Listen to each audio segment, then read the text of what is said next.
À côté de toi, on va réaccueillir Gérard Max. Bonsoir. Bonsoir. Alphonse et Gérard Max. Salut Gérard. C'est à vous, messieurs. Alphonse, c'est la parole, mais j'ai un petit MDR. Tout à l'heure, il s'est passé des choses surréalistes entre Gérard et Guéridon. Oui. Gérard a dit une petite phrase, les petites choses qui vous ont séduit. Et Guéridon l'a repris, il lui a dit, non, qui vous ont séduit, Oui. Et Gérard a cru qu'il avait mal parlé, alors qu'en fait, c'est Guéridon qui s'est trompé. Gérard avait bien fait la conjugaison, et toi, tu l'as mal fait, Guéridon. Ah bon, pourquoi? Parce que c'est les petites choses qui vous ont séduit. Faut que tu te poses la question, qui a été séduit? C'est pas les petites choses. Les petites choses, c'est le sujet. Et Qu'est-ce qui se passe, Gérard? Tu te drogues? Qu'est-ce que raconte-nous? C'est vrai en plus que je vous dis. J'en ai. C'était marrant. Tu dois pas dire les petites choses qui vous ont séduit. J'ai pas compris. Bon, oui. Si tu dis les petites choses qui vous ont séduites, c'est que tu parles à des filles ou à des femmes. Alors là, oui, elles ont été séduites. Mais si tu parles en général de tout le monde, donc c'est le masculin qui l'emporte, c'est des petites choses qui vous ont séduit. C'était marrant, c'était adorable. Et je laisse Alphonse parler de l'art. Alors le sujet c'est l'art, si je comprends bien.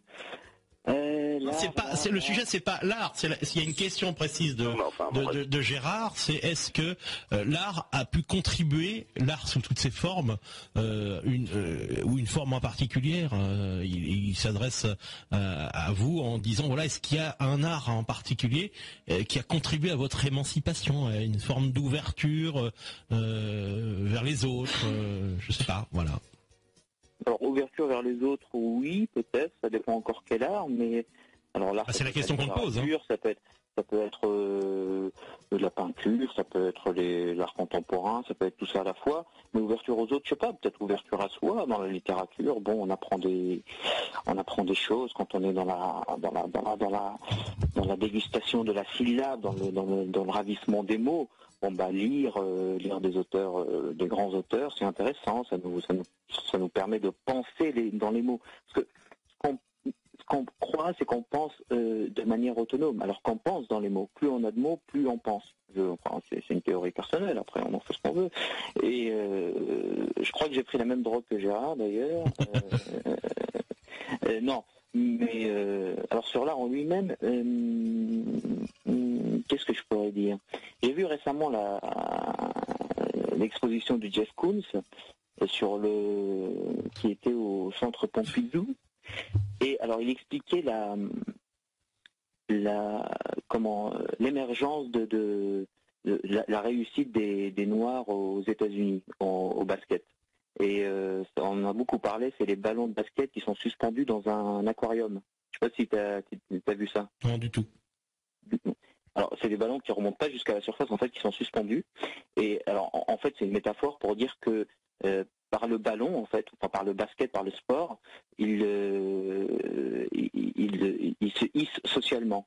C'est comme en France par le foot, par exemple. Dans les quartiers, bon, c'est quasiment avec la musique, quasiment les deux seuls moyens de se hisser dans la société, de pas rester prolo, quoi.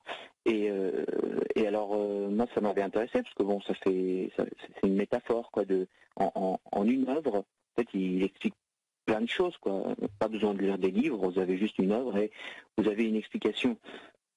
Alors, ce qui était très très amusant, c'est que là, vous avez tous les gens un peu branchés, un peu bobos tu sais comment c'est Beaubourg. Et il y avait une salle qui était juste une exposition. Jeff Koons, vous savez comment il est un peu borderline, et qui était très sexuel, très explicitement sexuel, avec des images avec sa femme, je crois, ou sa compagne, je sais plus. Enfin, apparemment c'était elle, parce que j'étais avec un copain qui m'a dit oui, c'est sa femme, dans des positions quasiment pornographiques. Et là, alors c'est même Bobo qui trouve Jeff Koons formidable, tout ça, et il fermait les yeux. Donc moi j'avais envie de leur dire, vous parlez de la beauté de l'art, etc. Mais concrètement, en acte, que faites-vous à part brandir le bâton de la morale et de la répression? Mais concrètement, en acte, que faites-vous? Que faites-vous sinon brandir sans cesse le bâton de la morale? Mais oui, que faites-vous? Voilà, c'est la question que je voulais leur poser.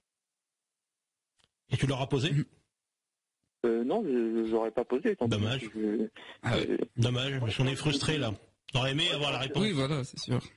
Alphonse, je pense que tu passes à côté de la question de Gérard, dans la mesure où lui, je voulais dire, est-ce que quelque chose d'artistique, à un moment, vous a emballé, vous a soulevé d'émotions, quoi, vous a ouvert des portes. Non, mais je vous en prie. Vous a libéré. On parle d'art, je vous en prie. C'est un sujet qu'on ne peut plus aborder aujourd'hui. Plus personne n'ose parler d'art. Il y a une espèce de chape de plomb qui tombe comme ça, comme de boucles blondes, n'est-ce pas, sur l'ensemble de la société, qui vient interdire tous les comportements un peu différents, un peu anormaux.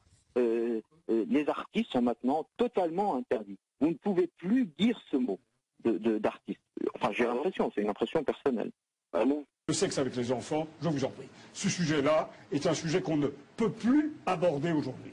Plus personne n'ose parler de la sexualité des enfants. Il y a une espèce de chape de plomb qui tombe, comme ça, qui tombe de boucles blondes, n'est-ce pas, sur l'ensemble de la société, qui vient interdire tous les comportements un peu différents, un peu anormaux. Mais bien sûr, et alors là, chaque fois, on revient à la pédophilie. La pédophilie est un sujet qui est maintenant totalement interdit. C'est politiquement correct. Vous ne pouvez plus dire un mot sur ce sujet, sans être diabolisé. Je crois. Mais Bon, on n'est pas là pour éventuellement entendre tes impressions, on est là pour répondre à une question posée par Gérard. Parce que là, pour l'instant, t'es comme dit Gérard Max, je crois qu'il a dit je crois, moi je crois pas, je suis sûr que t'es à côté de la plaque au niveau du sujet. Maintenant, si tu as envie de venir faire un petit numéro de brasser du vent, comme des effets de manche, comme savent le faire bien les avocats, on a l'habitude, on te connaît, Alphonse. J'en suis quasiment un, donc j'ai le droit, je crois, non? Peut-être, oui. Ouais. Mais... Et toi, est-ce que tu pourrais exprimer, par exemple, à travers les arts, qu'est-ce qui a pu, à un moment de ton enfance ou ton adolescence, vraiment te brancher, t'ouvrir l'esprit, te mettre en mouvement un petit peu La littérature principalement, enfin tout ce que j'ai lu, quoi, mais je peux pas te dire le cinéma, parce que bon, c'était très film américain, tout ça. Finalement, j'ai découvert le cinéma français très tard, tout ce qui est les Jean Gabin, les Ventura, tout ça, j'ai découvert ça très très tard. Et donc non. Pourquoi? Adolescent. Pourquoi? Pourquoi? À cause de la société, de quelle société? Étouffe cet art qui est majeur, qui est Ça veut rien dire ce que tu nous dis là, c'est du verbiage, ça veut rien dire. À cause de pourquoi tu as découvert si tard Attends, laisse-moi parler s'il te plaît. On te laisse parler les gens. Un avocat, il doit aussi laisser parler la partie adverse. Que je sache, si c'est soi-disant presque un avocat. Il faut un juge. Ok. Et là, le principe de contradiction n'est pas respecté. Bon, alors bon, écoute, tu me saoules. On sait que tu viens du forum, tu me saoules. Alphonse, voilà. Alphonse, voilà. C'est forum et compagnie, ça suffit, le petit numéro, on l'a déjà entendu je ne sais combien de fois, ça va. Ok. Alors Gérard Max, vas-y, continue tout seul, on n'a pas besoin d'Alphonse, de toute façon, il n'était pas disposé à répondre à nos questions. C'est pas grave, c'est toi l'animateur. Et alors, moi, figurez-vous, je réalise, après coup, quoi, avec énormément de recul, que, en fait, la première année de mon existence,